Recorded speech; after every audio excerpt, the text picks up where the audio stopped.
భారత రాజ్యాంగంలో 122 amendment bill వస్తువులు సేవల పన్నులు ఈ భారతదేశంలో ప్రవేశపెట్టాలని పార్లమెంట్లో తీసుకొని రావడం జరిగింది. కాన్స్టిట్యూషన్ అమెండ్మెంట్ ఎప్పుడు జరిగినా ఎక్కడ జరిగినా ఉభయ సభలు ఆమోదించడమే కాకుండా దేశంలో ఉండేటువంటి కనీసం ఒక సగం రాష్ట్రాలు ఈ కాన్స్టిట్యూషన్ అమెండ్మెంట్ని రాటిఫై చేస్తేనే అది అమల్లోకి వస్తుంది. అలాంటి రాటిఫికేషనే ఈరోజు మన గౌరవ ముఖ్యమంత్రి గారు తెలంగాణ శాసనసభలో ప్రవేశపెట్టడం జరిగినది. అధ్యక్ష, ఒక దేశము ఒకే రకమైన పన్ను ఒక మార్కెట్టు అనేటువంటి ఉద్దేశంతో 2005 సంవత్సరంలో ఆనాడు ఉండేటువంటి యూపీఏ ప్రభుత్వం ఈ కాన్స్టిట్యూషన్ అమెండ్మెంట్కు ప్రయత్నం చేయడం జరిగినది. కానీ కొన్ని రాజకీయ పార్టీలు ఆనాడు సహకరించకపోవడం వల్ల అది ఇంతకాలం మనం సాధించుకోలేకపోయాం. 2005లో ఆనాడు ఉండేటువంటి ఆర్థిక శాఖ మంత్రులు చిదంబరం గారు తన బడ్జెట్ ప్రసంగంలో ఈ ప్రస్తావన చేయడం జరిగినది. 2011లో ఈ కాన్స్టిట్యూషన్ అమెండ్మెంట్ని పార్లమెంట్లో ప్రవేశపెట్టడం జరిగినది. ఆనాడు 115వ అమెండ్మెంట్గా ప్రవేశపెట్టడం జరిగిందనేటువంటి మాట తమ ద్వారా సభ దృష్టికి తీసుకొని వస్తానన్న అధ్యక్ష. ముఖ్యంగా గౌరవ ముఖ్యమంత్రి గారు చెప్పినట్టుగా కొందరికి అపోహలు ఉన్నాయి. ఈ చట్టాన్ని కనుక మనం అమలు పరుస్తే నష్టపోతామేమో అనేటువంటి ఆలోచన కొంతమందిలో ఉంది.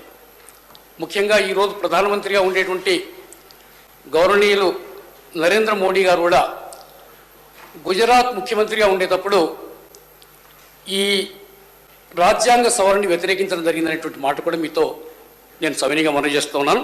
ఎందుకంటే గౌరవ ముఖ్యమంత్రి గారు చెప్పినట్టుగా మ్యానుఫ్యాక్చరింగ్ రాష్ట్రాలని ఈ దేశంలో 3 రాష్ట్రాలుగా గుర్తింపు ఉంది: తమిళనాడు, మహారాష్ట్ర, గుజరాత్.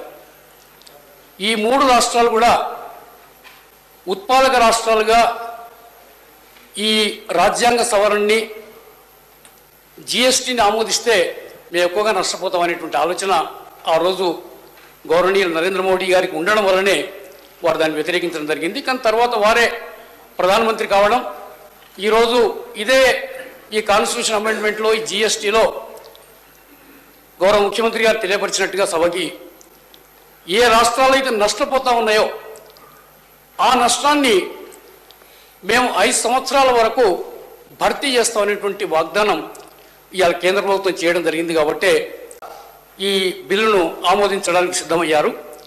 అదేవిధంగా 1% ట్యాక్స్ను కూడా అధికంగా అమలు చేసుకోవడానికి కూడా అధికారం ఇస్తాం అనే 2 సంవత్సరాల గురించి అధికారం ఇస్తాం అనేటువంటి మాట కూడా కేంద్ర ప్రభుత్వం చెప్పడం వల్లనే ఇలా ఈ బిల్లుకు అవకాశం వచ్చిందనేటువంటి మాట కూడా నేను సవినీయంగా మనవి చేస్తున్నాను. ఈరోజు మనకు ఒకనాడు వ్యవసాయం మన జీడిపిలో ప్రథమ స్థానం ఆక్యుపై చేస్తూ ఉండే మన స్వాతంత్రం వచ్చినటువంటి తొలి సంవత్సరాల్లో. 2వ స్థానం పారిశ్రామిక రంగానికి ఉండేది. 3వ స్థానం సేవలకు సర్వీసెస్కు ఉండేది. కానీ అది ఈరోజు రివర్స్ అయిందనేటువంటి మాట తమ ద్వారా సభ దృష్టికి తీసుకొని వస్తూ ఉన్నాను. ఈరోజు భారతదేశం యొక్క జీడిపిలో 57% సర్వీసెస్ ద్వారానే వస్తూ ఉంది. మన రాష్ట్రంలో ఉండేటువంటి జిఎస్డిపిలో దాదాపుగా 60% సర్వీసెస్ ద్వారానే వస్తూ ఉందనేటువంటి మాట కూడా తమ ద్వారా నేను సవినీయంగా ఈ సభ దృష్టికి తీసుకొని వస్తాను అధ్యక్ష. అందుకని గౌరవ ముఖ్యమంత్రి గారు మనం చేసినట్టుగా ఈరోజు మన రాష్ట్రంలో 14% సర్వీస్ ట్యాక్స్ ఉంది మన దగ్గర. ఈరోజు స్వచ్ఛ భారత్ పేరు పైన ఒక 0.5% మనకు సెస్ వసూలు చేస్తూ ఉన్నా, లేకుంటే మిగతా ఇలాంటి కార్యక్రమాలపైన వసూలు చేస్తూ ఉన్నా, ఇవాళ ఈ సర్వీస్ ట్యాక్స్ 14.5% ఉందనేటువంటి మాట కూడా మీతో మనం చేస్తున్నాను. కానీ ఈరోజు ఈ జిఎస్టి ఏదైతే ట్యాక్స్ ఏదైతే ఉందో దీన్ని దాదాపుగా 18% ఉంచాలని లోక్సభలోనూ రాజ్యసభలోనూ మాట్లాడిన అన్ని పక్షాల నాయకులు ప్రభుత్వానికి సూచించడం జరిగిందనేటువంటి మాట కూడా మీతో మనం చేస్తున్నాను. కొంతకాలం అయితే ప్రభుత్వం దీన్ని 24% ఉంచాలన్నా 27% ఉంచాలన్నా అనేటువంటి ఆలోచన కూడా చేసినది. కానీ 14% ఉండేటువంటి 14.5% ఉండేటువంటి సర్వీస్ ట్యాక్స్ని ఒకటేసారి 10% పెంచి 24% కనుక తీసుకొని పోతే ప్రజలు చాలా ఇబ్బందులు పడతారు, ప్రభుత్వానికి వ్యతిరేకత వస్తుందనేటువంటి ఆలోచన కూడా చేయడం వల్ల ఇవాళ 13th ఫైనాన్స్ కమిషను ఆర్ఎన్ఆర్ ప్రకారంగా రెవెన్యూ నాన్ రిటర్న్స్ పేరుతో 18% ఉంటే బాగుంటుందని ఆ 13th ఫైనాన్స్ కమిషన్ రికమెండ్ చేయడం జరిగింది. దాదాపుగా ఆ 18%కే ఖాయం కావచ్చు అనేటువంటి ఆలోచనలు అందరూ కూడా ఉన్నారు. గౌరవ ముఖ్యమంత్రి గారు చెప్పినట్టుగా ఈరోజు కాన్స్టిట్యూషన్ అమెండ్మెంట్ రాటిఫికేషన్ అయిపోయిన తర్వాత మళ్ళా విధి విధానాలు పార్లమెంట్లో వస్తాయి. అప్పుడు మనకు సెంట్రల్ గూడ్స్ సర్వీసెస్ ట్యాక్స్ అని, సిజిఎస్టీ అని, దాని తర్వాత ఇంటిగ్రేటెడ్ గూడ్స్ సర్వీసెస్ ట్యాక్స్ అని, ఇది సెంట్రల్ గూడ్స్ సర్వీస్ ట్యాక్స్ ఏమో టోటల్గా సెంట్రల్ గవర్నమెంట్ పరిధిలో ఉంటుంది. ఇంటిగ్రేటెడ్ గూడ్స్ సర్వీసెస్ ట్యాక్స్ ఏమో రెండు రాష్ట్రాల మధ్య లేకుంటే ఒక రాష్ట్రం నుంచి మిగతా రాష్ట్రాలతో వ్యాపార లావాదేవీలు జరిగినప్పుడు ఆ పన్ను భాగం ఏ రాష్ట్రానికి ఎంత పోవాలనో ఉంటుంది. దాని తర్వాత state GST, state goods services tax ఏదైతుందో అది టోటల్గా రాష్ట్ర ప్రభుత్వం పైనే ఆధారపడి ఉంటుందనేటువంటి మాట కూడా నేను సవినిగా మనం చేస్తున్నాను. అందుకనే 18% ఉంటే బాగుంటుందనేది అందరి ఆలోచన. ముఖ్యంగా ఇవాళ మన రాష్ట్ర జీడిపిలో 60% ఉండేటువంటి సర్వీసెస్ ఈరోజు 14.5% మనం వసూలు చేస్తూ ఉన్నాం. దీన్ని కేంద్రం కనుక ఆమోదించి 18% పెంచితే మన రాష్ట్రానికి బాగా లాభం ఉంటుందనేటువంటి మాట కూడా అందరూ అనుకోవడం జరుగుతూ ఉంది. మనకు ఎక్కువ శాతం పన్నుల ద్వారా ప్రభుత్వానికి అందేటువంటి అవకాశం ఉంటుందనేటువంటి మాట కూడా చాలా వరకు చెప్పడం జరుగుతూ ఉంది అధ్యక్ష. కానీ కొన్ని దేశాలు, కెనడా లాంటి దేశం 2001వ సంవత్సరంలోనే జిఎస్టీ తీసుకొని రావడం జరిగింది. ఆ రోజు కెనడాలో జిఎస్టీ ప్రవేశపెట్టినటువంటి ప్రభుత్వం మూడిట్లో 200 మెజార్టీ ఉండేటువంటి ఆ పార్టీ ఈ జిఎస్టీ అమలు చేసిన 2 సంవత్సరాల తర్వాత 2003లో ఎన్నికలకు పోతే కేవలం 2 స్థానాలే గెలిచిందనేటువంటి మాట కూడా నేను సవినిగా మనం చేస్తున్నాను. అంటే అలాంటి అన్రెస్ట్ ప్రజల్లో రావడం జరిగిందనేటువంటి మాట కూడా నేను సవినిగా మనం చేస్తూ ఉన్నాను. అందుకని ఇవాళ కెనడాలో అతి తక్కువ జిఎస్టీ వసూలు చేస్తూ ఉన్నారు. కేవలం 5% మాత్రమే కెనడాలో ఈరోజు వసూలు చేయడం జరుగుతుంది. అంటే ఆ 2 స్థానాలు గెలిచిన తర్వాత వచ్చిన ప్రభుత్వాలు ట్యాక్సులు పెంచితే ప్రజలు తిరగబడతారన్న ఉద్దేశంతో తగ్గించి ఉండవచ్చనేటువంటి మాట కూడా నేను సవినీయంగా అనుకుంటా ఉన్నాను. అందుకనే మనం ఎంత వీలైతే అంత తక్కువగా మనము ఈ ట్యాక్సులు తగ్గించడానికి ప్రయత్నం చేస్తే బాగుంటుందనేటువంటి మాట నేను సవినీయంగా మనవి చేస్తూ, ముఖ్యంగా మనకు వేదవ్యాసుడు, మహాముని వేదవ్యాసుడు రాసినటువంటి మహాభారతంలో ఓ చక్కటి మాట చెప్తాడు. ఎవరంటే ఏ ప్రభుత్వం అయినా ట్యాక్సుల పైన ఆధారపడి ట్యాక్సుల ద్వారానే ప్రభుత్వాన్ని మనం నడిపించాలి. మనం చేసేటువంటి వెల్ఫేర్ స్కీమ్స్ కానీ, మనం చేసేటువంటి డెవలప్మెంట్ స్కీమ్స్ కానీ, లేకుంటే రాష్ట్ర ప్రభుత్వ పరిపాలన నడపడానికి కావాల్సిన డబ్బు కానీ ట్యాక్సుల ద్వారానే మనం వసూలు చేసుకుంటాం.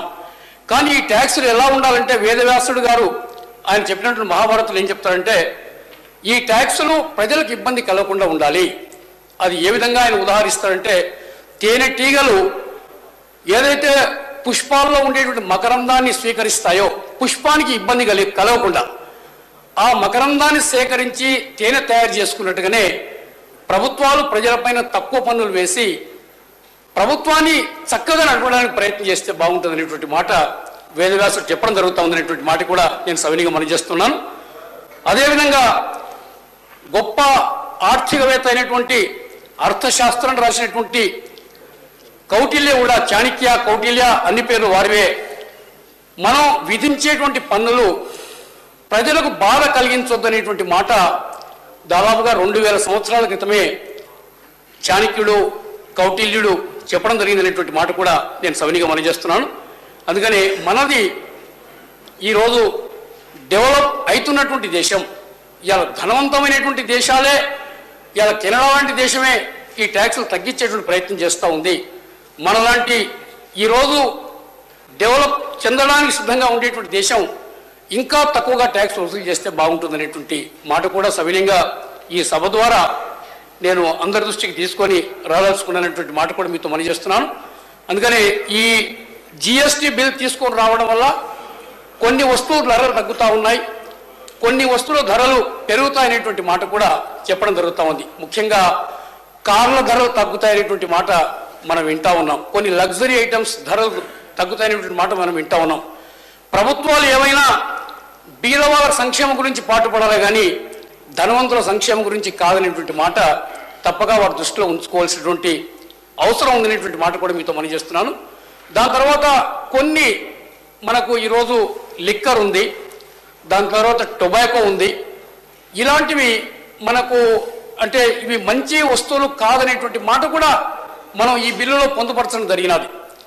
అలాంటి ఈ లిక్కర్ కానీ దాని తర్వాత గౌరవ ముఖ్యమంత్రి గారు చెప్పినట్టుగా పెట్రోలియం ప్రోడక్ట్స్ ఈ పరిధిలోకి రావనేటువంటి మాట కూడా చెప్పడం జరుగుతూ ఉంది. ఇవాళ రాష్ట్రంలో కూడా చాలా పెద్ద ఎత్తున మనకు వస్తున్నటువంటి రెవెన్యూ ఈరోజు పెట్రోల్ పైన మనం వేసేటువంటి సుంకం ద్వారా వస్తూ ఉందనేటువంటి మాట కూడా మీతో మనవి చేస్తున్నాను. అందరూ అనుకోవడం భారతదేశంలో అన్ని రాష్ట్రాల కన్నా మన అంటే అప్పటి ఉమ్మడి ఆంధ్రప్రదేశ్ కానీ ఇలా కొత్తగా ఏర్పడిన తెలంగాణ రాష్ట్రం కానీ చాలా పెద్ద ఎత్తున మనం ఈ మధ్యతరగతి ప్రజలపైన మనం ఎక్కువగా ఈ సుంకాన్ని విధించి వాళ్ళని ఇబ్బంది పెడుతున్నాం అనేటువంటి మాట కూడా నేను సవినీగా మనవి చేస్తున్నాను. ఈరోజు వాస్తవంగా ఒక డీజిల్ మనకు ప్రొడక్షను 1 లీటర్ 15 రూపాయలు అయితే ఈరోజు మనం 54 రూపాయలకు అంటే ట్రాన్స్పోర్ట్ ఛార్జెస్, హ్యాండ్లింగ్ ఛార్జెస్, మిగతా ప్రభుత్వం విధించేటువంటి సుంకం ఇవన్నీ కలుపుకుంటే ఇవాళ 54 రూపాయలకు మనం 1 లీటర్ మనం కొనుక్కోవడం జరుగుతూ ఉంది. ఉత్పత్తి కాస్ట్ మాత్రం కేవలం 15 రూపాయలు అధ్యక్ష.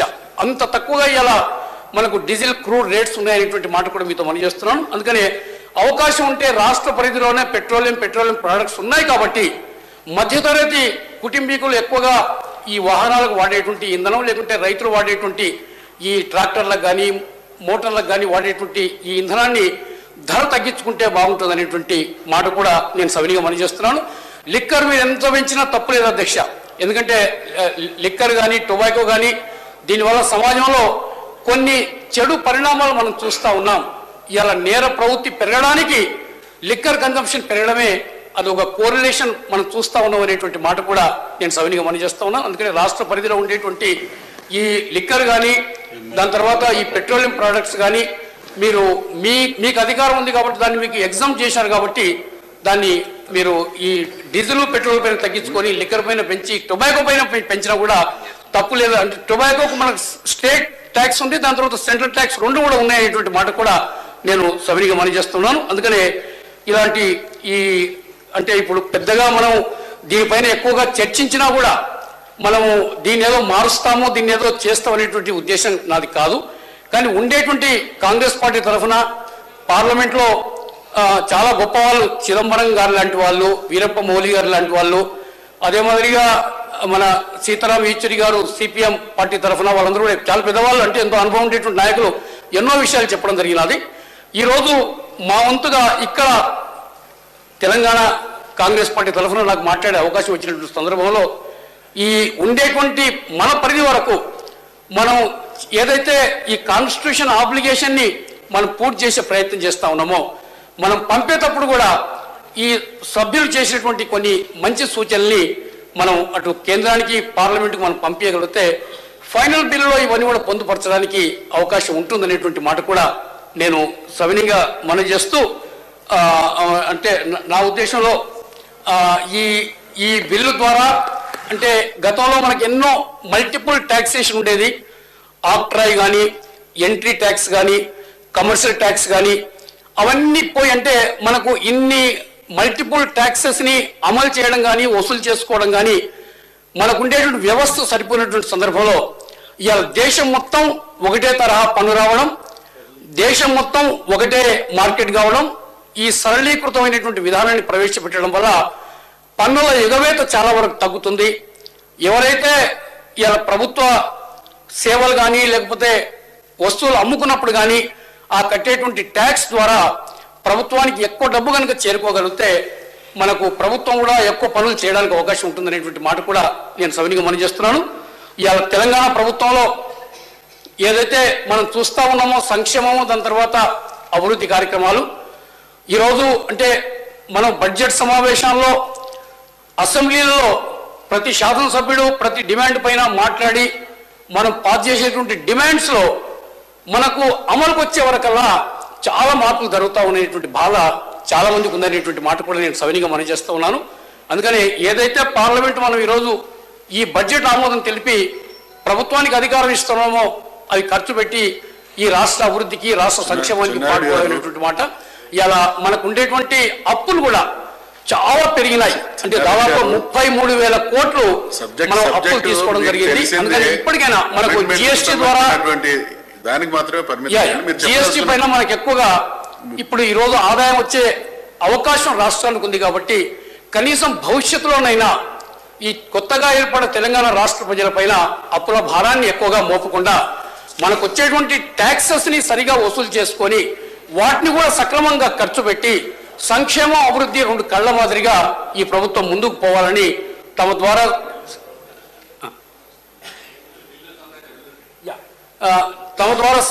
ద్వారా నేను తెలియజేస్తూ మా నాయకుడు చెప్తా ఉన్నాడు బిల్లును సమర్థిస్తున్నా అని చెప్పని. తప్పకుండా సార్, ఎందుకంటే అంటే మొదలు చెప్పా గౌరవ ముఖ్యమంత్రి గారు ప్రవేశపెట్టినటువంటి ఈ కాన్స్టిట్యూషన్ అమెండ్మెంట్ ఈ బిల్లుని హృదయపూర్వకంగా స్వాగతిస్తూ కాంగ్రెస్ పార్టీ తరఫున ఈ బిల్లుని మేము అందరం కూడా మూకుమ్మడిగా అందరం మద్దతు తెలియజేస్తా ఉన్నాం. నాకు ఇచ్చిన అవకాశానికి హృదయపూర్వక కృతజ్ఞతలు సార్. ఇది రాజ్యాంగానికి సంబంధించినటువంటి సవరణ కాబట్టి పార్లమెంటు ఉభయ సభలు మాత్రమే పాస్ చేస్తే సరిపోదు. కాబట్టి దేశంలో ఉండేటువంటి వివిధ రాష్ట్రాల శాసనసభలు సగానికి పైబడి శాసనసభలు కూడా ఈ రాజ్యాంగ సవరణ ఆమోదిస్తేనే అది పరిపూర్ణమవుతుంది. కాబట్టి